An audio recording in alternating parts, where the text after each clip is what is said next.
The first thing you want to do is to come up here to edit and go to project settings. Then you want to type in surface. Then you want to go over to physical surface and then type out the surfaces you want to shoot. Once you've done that, you want to right click in your content browser, go over to physics and then go to physical material. Go ahead and select this and press select. Then you want to name your material, but since I already have all of my materials, I'm not going to do that. Then you want to go into your material, and I'm using my wood one for example, and then you want to go down to surface type. Then you want to select the surface type. For example, mine's wood for the wood physic. Once you've done all of that, open your character. This is just an example character, but when you open your character, make sure you go over to wherever your shoot button is. For example, I'm using the left mouse button because that's usually how you shoot a gun in a game. I searched for get player camera manager, and then I also searched for get world location and get forward vector. Then you want to get the return value of the get world location and put it into the start, and off of the return value for the get forward vector, I put it into a times or a multiply. Then I made a new variable called range that is a float. You want to compile, and then you want to go over to the range. I set mine to 2000, but y'all can use 1500 or whatever. After that, I drug off of the multiply and I got an add. Once you have the add, you want to drag off of the get world location and plug it into the top of the add, or like that, and make sure the multiply is at the bottom. Then drag off of the return value of the add and put it into the end, and make sure this is a line trace by channel. Then you want to get the break hit result. Then you want to drop this down so you have all of this. Hold down B and do a left click to get a branch. You then want to plug that into the line trace by channel and get the return value of it and plug it into the condition. Then you want to go to the physics mat and you want to drag off of it and get a surface type.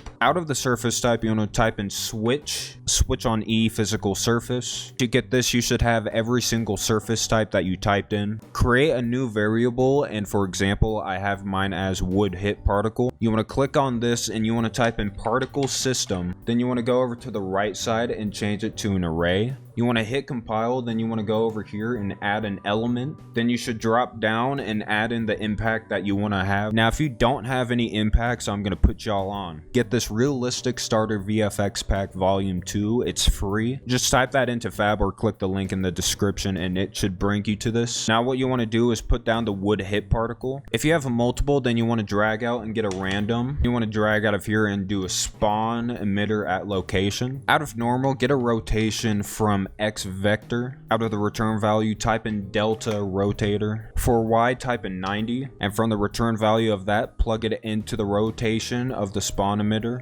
and then from the location, just plug that into the location. After the emitter, you can just drag off of this and get a play sound. After that, compile and save, and you're pretty much done.